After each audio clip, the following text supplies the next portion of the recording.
Thank you, Mr. Chairman. You know, you would think that we would not need a public hearing to bring to the powers that be's attention that you need an ID to function in this world.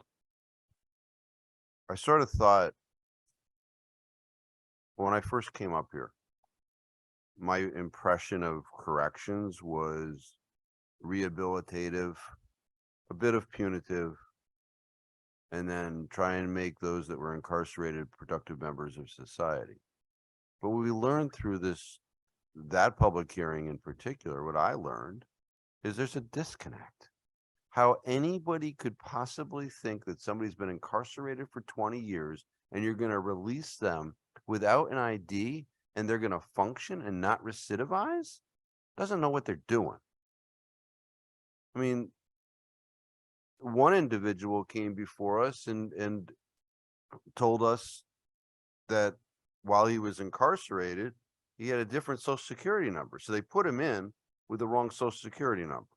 So when he got out, and they're trying to link stuff up, he can't get an ID because, you know, the guy drops off the face of the earth for the last 20 years, and then you're trying to get an ID. That person needs to eat. They need perhaps services of the state. You try to get services from the state without an ID, it's not happening.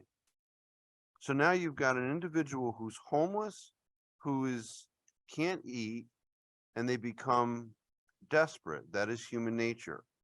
And what happens, well, I have no personal stories to tell you, but I can logically think that desperation leads to recidivism.